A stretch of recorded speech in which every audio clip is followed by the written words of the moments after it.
যত ৰাজাগণে আনিয়াছে মানে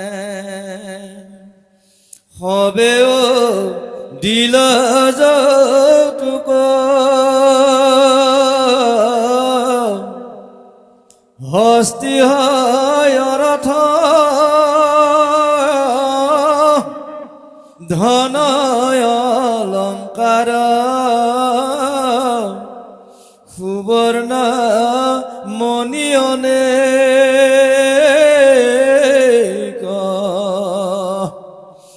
হবেও বুলন্ত কিনো মহাভাগ্য মিলিল আখি আমাৰা লক্ষ্মী মাধৱৰ বিবাহ দেখিলো তৰিলো ঘোৰ সংসাৰ ও হৰি ও সবাকে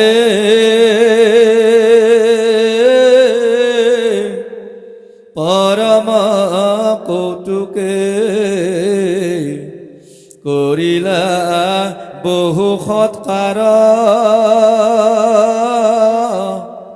দিব্য পুষ্পমালা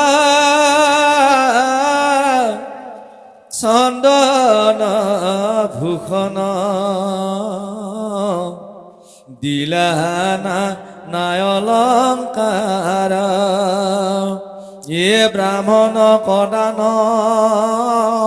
দিলা পুৰি মন নত ভাত যত মানে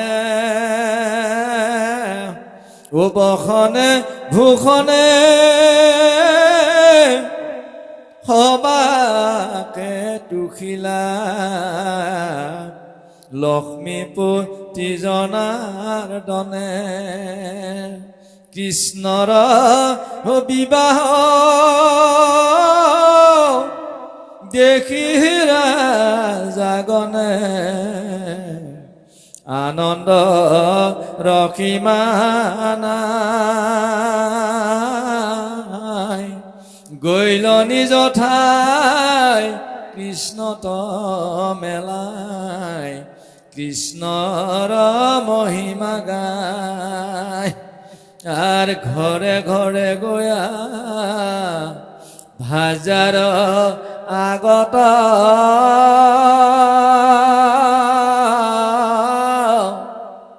কহিলে কৰা জাগনে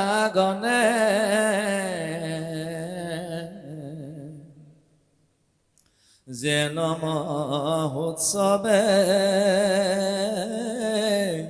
ৰুক্মিণী কবিহা কৰিলন্ত নাৰায়ণে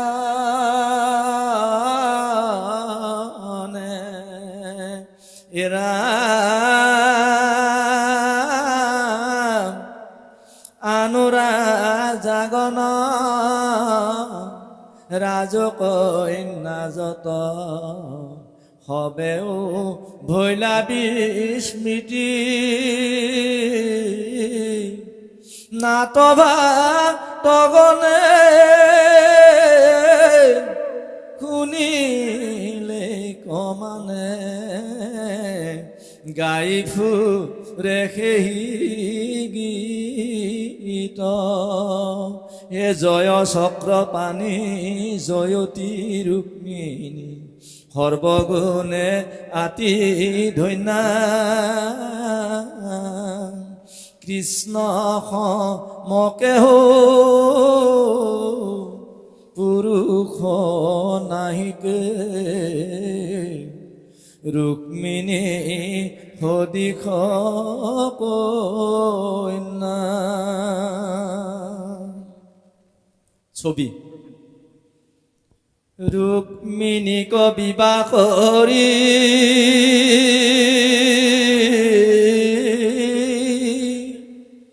হৰি খেয়া সন্ত হৰি ভকতৰ উৎসাহ বঢ়াই দিনে দিনে দ্বাৰকাত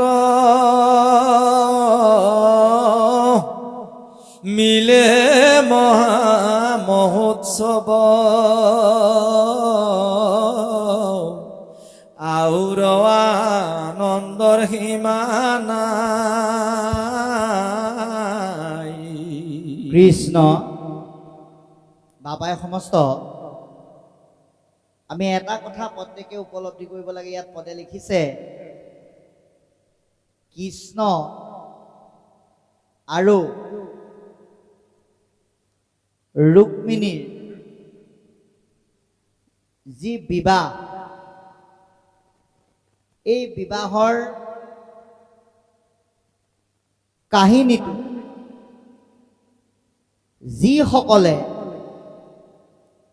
চাই তেওঁলোকে কি কৰে, সংসাৰ কৰিব পাৰে বুলি কৈছে।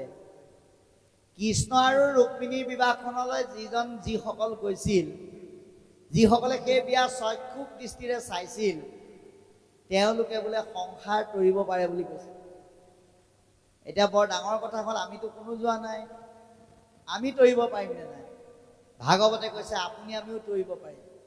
কাৰণ আজি আমাৰ সন্মানীয় আমাৰ ভাৰতবৰ্ষ বাপজনাৰ উদ্যোগত আৰু কৃপালু বাবাই সমস্তৰ সহযোগত আমাক এই ৰুক্মিণী বিবাহখন ভাগৱতৰ যোগেদি দেখাৰ সৌভাগ্য অৰ্জন কৰাই দিলে। গতিকে আমি যে চালো এতিয়া, মানে দৃষ্টি দুটা, এটা হ'ল প্ৰত্যক্ষ, এটা হ'ল পৰোক্ষ। মানুহ এটাই ঘৰলৈ আহি পেলাই কাৰোবাক কাৰোবাক ক'লে, কি বুলি ক'লে? বোলে আমুকৰ ঘৰৰ পোহনীয়া কুকুৰজনীক দুটা বাঘে ধৰি পেলাই কামুৰি আছে, মই নিজে দেখি আহিছো। তেওঁ নিজে দেখি আহি পেলাই ঘৰত ক'লেহি, ঘৰৰ মানুহে আকৌ দৌৰি দৌৰি বেলেগক ক'লেগে, আমুকৰ ঘৰৰ কুকুৰজনীক বোলে বাঘে কামুৰি আহিছে, আমুকে দেখিছে আৰু মোক আহি কৈছে, মই তহঁতক কৈছো। এতিয়া আপুনি আমি প্ৰত্যক্ষভাৱে দেখা নাই, কিন্তু আজি এই প্ৰাথমিক শাখাই ভাগৱতৰ যোগেদি আমাক সেই বিবাহখন দেখুৱাই দিয়ে। আৰু তাৰ দ্বাৰা কি হ'ব বুলি কৈছে, আপোনালোকে বাস্তৱত এটা প্ৰমাণ চাব। এইটোৱে আপোনাৰ ভাগৱতৰ বেলেগ এটা বিষয়লৈ যাব লাগিব। যেতিয়া ভগৱন্ত কৃষ্ণ বৈকুণ্ঠলৈ গুচি গ'ল, তে কৃষ্ণৰ লগত একেলগে উদ্ধৱহে আছিল, বিদুৰটো নাই। কিন্তু বিদুৰৰ গাত স্পৰ্শ কৰি উদ্ধৱে কৃষ্ণৰ গাৰ ৰসৰ অনুৰেণু লৈছিল। এতিয়া আৰু আকৌ একেবাৰে আপোনালোকক বাস্তৱ আৰু সহজলভ্য উদাহৰণলৈ যাওঁ। এই যে আজিৰ পৰা 2-3 বছৰ আগতে গোটেই অসম নহয়, ভাৰত নহয়, বিশ্ব নহয়, সকলোতে এটা ভাইৰাছে সৃষ্টি কৰিছিল, COVID-19 কৰোনা। এইটো সৃষ্টি হৈছিল চীনত। চীনলৈতো আপুনি আমি যোৱা নাই, কিন্তু আপোনাক আমাকতো সেই ভাইৰাছটোৱে পালে। কাৰোবাক নহয় কাৰোবাকতো পাইছে। ভেকচিনটো আমি সবেই ল'ব লগা হৈছে। ঠিক তেনেকৈ ৰুক্মিণীৰ বিবাহলৈ আমি যোৱা নাই সঁচা, কিন্তু ভাগৱতে সেই বিবাহখন চোৱাৰ সৌভাগ্য আমালৈ দি থৈছে। আৰু আজি আমাক এই প্ৰাথমিক শাখাৰ কৃপালু আমাৰ বাপসকলে, আইসকলে সেয়া সৌভাগ্য অৰ্জন কৰিছে।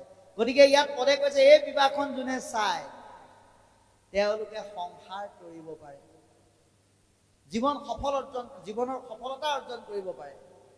আপুনি আমি তেনেহ'লে আজি ভাগৱতৰ যোগেদি এই বিবাহখন চাই ইয়াৰ কথা শুনি সংসাৰ তৰিবলৈ অকণমান হ'লেও সক্ষম হৈছোঁ। এই উপলব্ধিটো যেতিয়া আহিব, তেতিয়া ভাগৱতত বহি থাকি ভাল লাগিব, উঠি যাবলৈ মন নাযাব। আৰু যদি তাকে যদি আমি এটা কাহিনী আলামত আমুক ইয়াৰ পিছত আমুকটো হ'ল বুলি কৈ থাকো, তেতিয়াহ'লে আমাৰ মনত সেই আনন্দখিনি নাহিব। কাৰণ ভাগৱতে আনন্দ ল'বলৈ কৈছে। তাৰপিছত এটা বৰ ধুনীয়া কথা লিখিলে দেই। আমি কথাবিলাক ভাগৱতৰ পৰা বাস্তৱ উদাহৰণেৰে আপোনালোকক কওঁ এইকাৰণেই বুজিবলৈ সহজ হয়।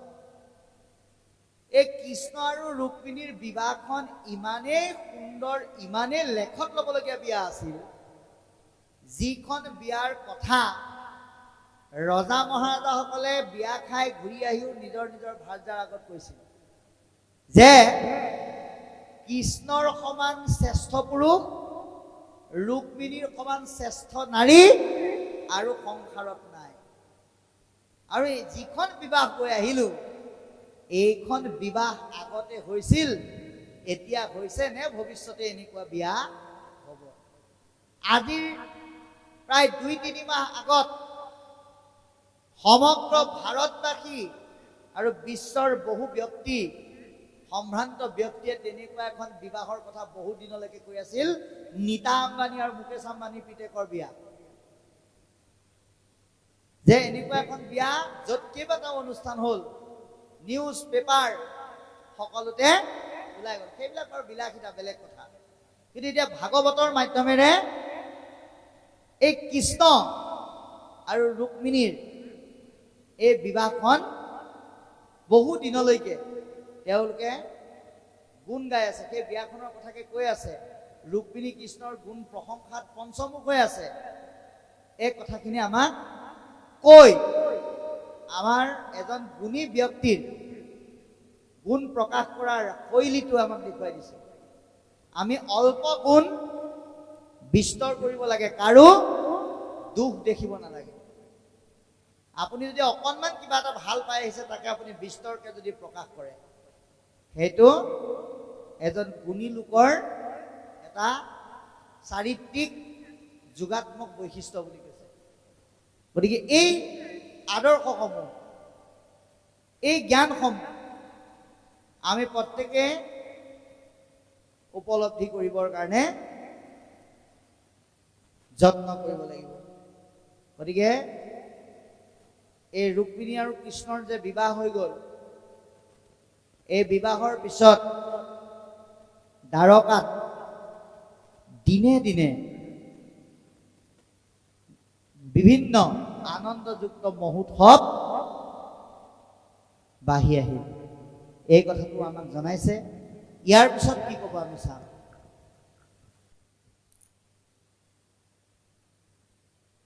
এতিয়া উপদেশ। শুনা পুণ্য সভাসদ মহাভাগৱত পদ,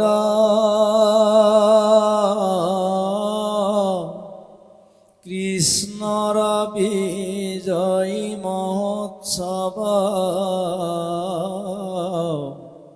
শ্ৰৱণেতে হৰে তাপ,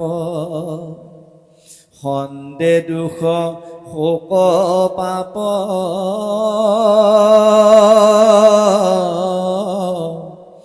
এৰাই লখ কল পৰাভৱ, ই ধন জন পুত্ৰ মিত্ৰ, কৰন্ত সুহৃদহিত,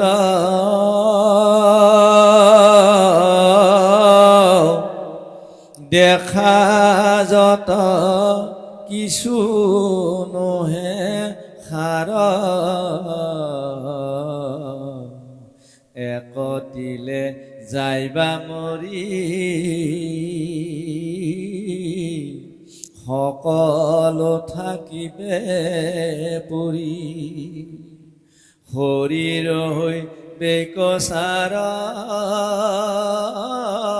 সাৰ,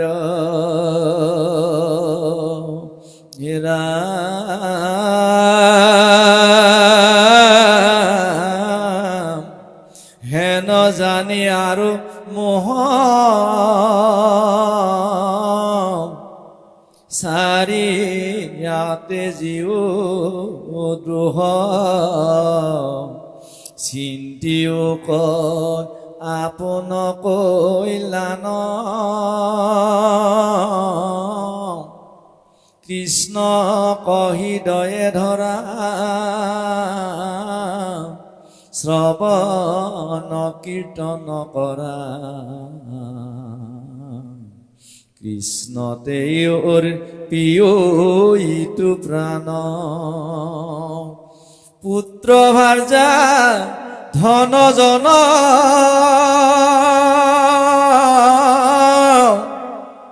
তপ জপ পুণ্য যত সবেনি বেদিও কৃষ্ণ পাৱে অনন্ত কণ্ডলী ভনে হৰি বোলা ঘনে ঘনে ওইটো প্ৰাণ পিণ্ড থাকে যাৱে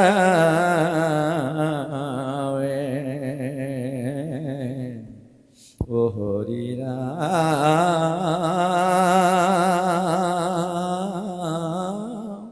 ও ৰাম ৰাম ৰাম কৃষ্ণ হৰি হৰি ও গতিকে এতিয়া আমি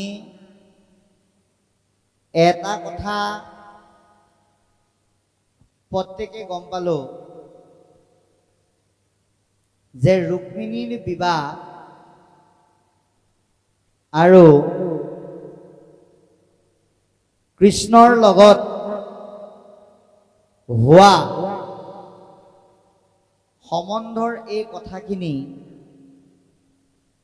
আমি যদি শুনো, আমি যদি আক্ষৰিক বিশ্লেষণেৰে চাওঁ,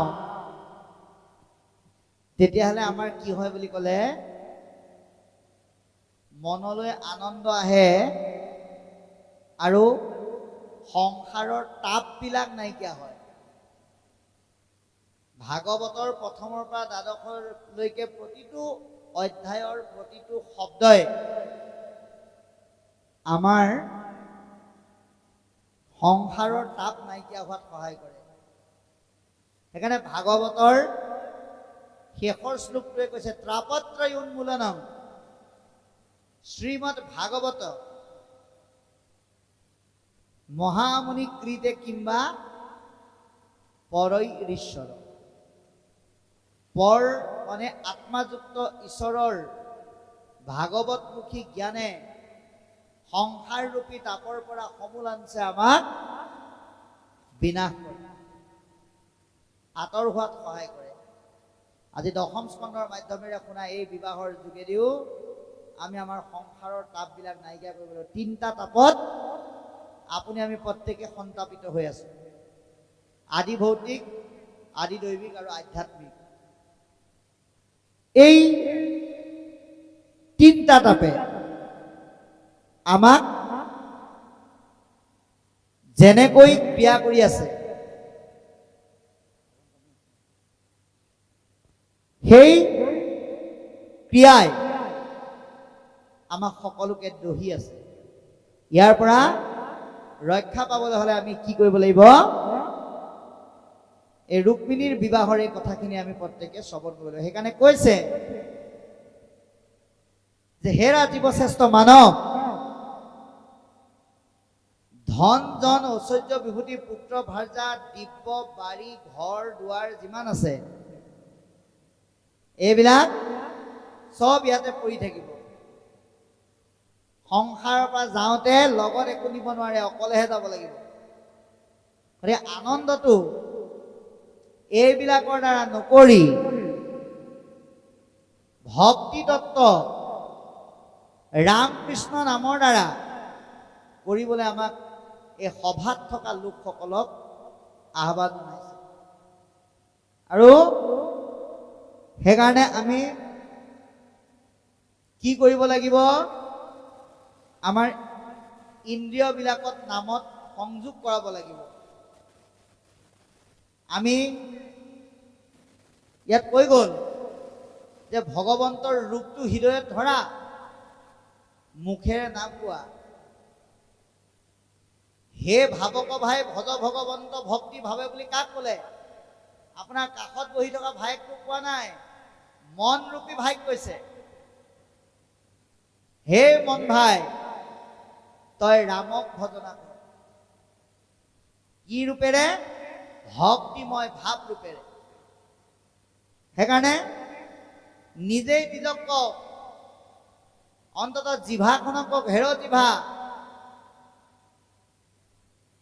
বিস্কুট, মিঠাই, ৰসগোল্লা, চাহ তামোলৰ সোৱাদ তই ঢেৰ ললি, এই 7টা দিনত ইয়াৰ অকণমান কমাই দে। এইবিলাক ৰস তই তোৰ মাজত যেতিয়া ললি, গিলি থকাৰ পিছত তাৰ কোনো মূল্য নাই। হেৰ জিভা, তই কি ল? তই ৰাম নামৰ ৰসৰ সোৱাদ ল।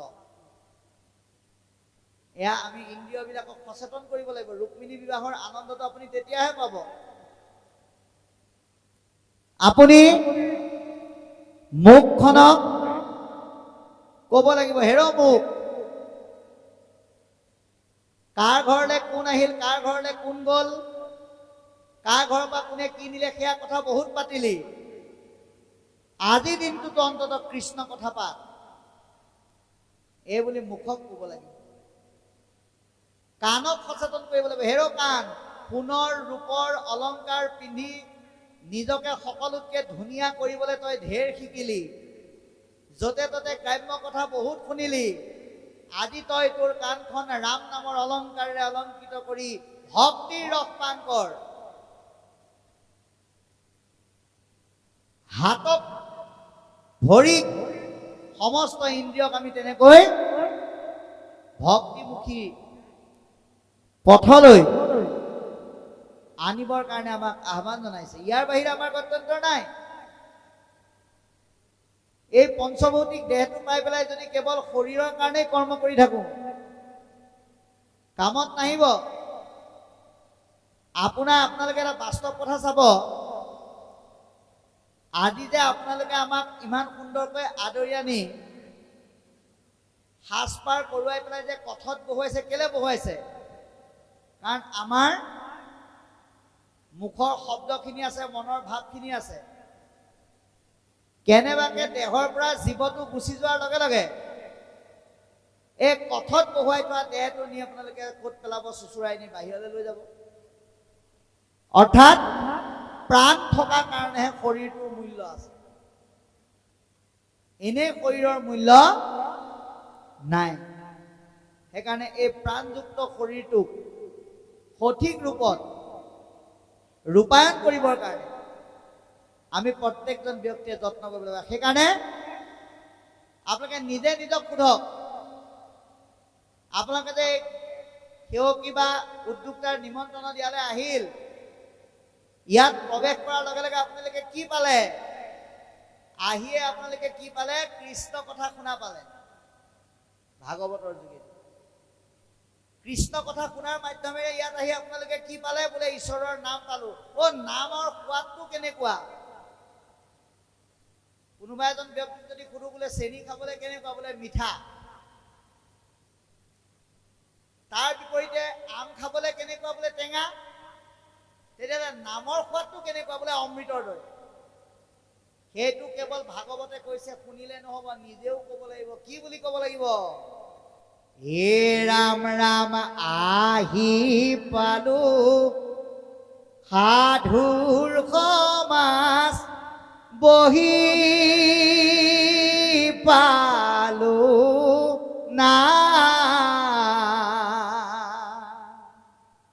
শুনি পালো কৃষ্ণ কথা অমৃতৰ সমান। ৰাম ৰাম আহি পালো, সাধুৰ সমাজ পঢ়ি পালো না,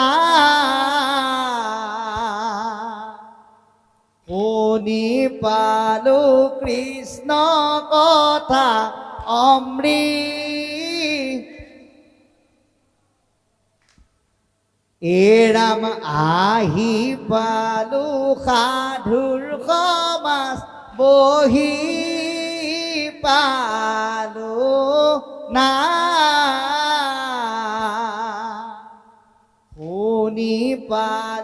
কৃষ্ণ কথা অমৃতৰ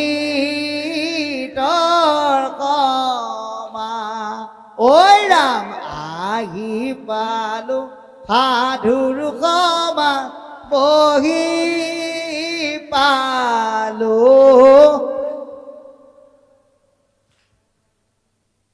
শুনি পালো কৃষ্ণৰ কথা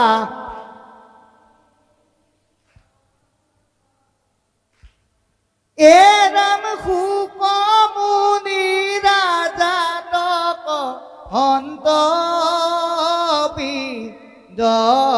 মান কৃষ্ণ লীলা মালায়াবে শুনা খাব ধান ৰাম ৰাম আহি পালো সাধুৰ সমাজ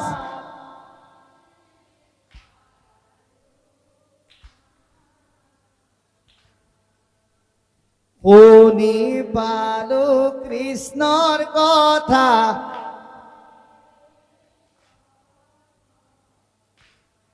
এ নাম শ্ৰৱণে কীৰ্তনে আৰু বৈকুণ্ঠ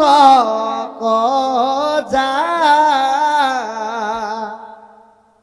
ধৰ্ম অৰ্থ কাম মুখ্য হবে আতে পা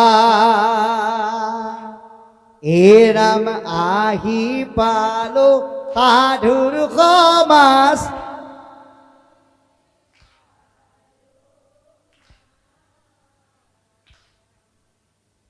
শুনি পালো কৃষ্ণ কথা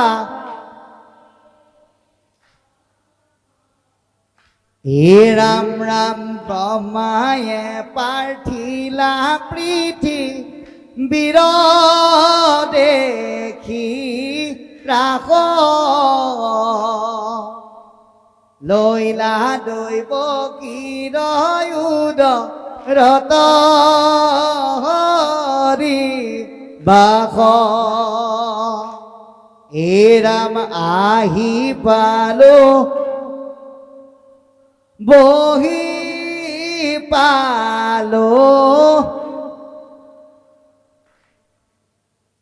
শুনি পালো কৃষ্ণ কথা বান্ধৱ কৃষ্ণ ভগৱন্ত ভক্তিযুক্ত পুৰুষৰ আত্মবোধ ও মাধৱৰ প্ৰসাদে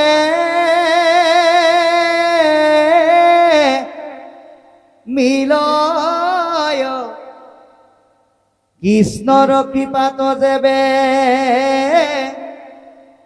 গুচয় সংসাৰ ভয় এহি মানে গীতাৰ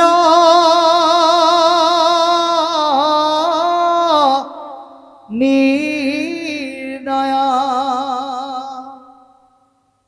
ৰাম ৰাম ৰাম হৰি ৰাম হবে মিলি জুলি লোৱা হৰি নাম ৰাম ৰাম ৰাম হৰি ৰাম হবে মিলি জুলি লোৱা হৰি নাম ও বানৰ লোক হৰি বজিউক ধৰাই তুই উপদেশ হৰি ৰাম ৰাম ৰাম ৰাম হৰি ৰাম হবে মিলি জুলি লোৱা হৰি নাম এৰায়াল জাল জীৱা কত কাল জৰা ভৈলা পৰবেশ হৰি ৰাম ৰাম এ ৰাম হৰি এসবে মিলি জুলি লোৱা এ ৰাম আন দেৱী দেও নকৰিও সেও নখাইবা প্ৰসাদ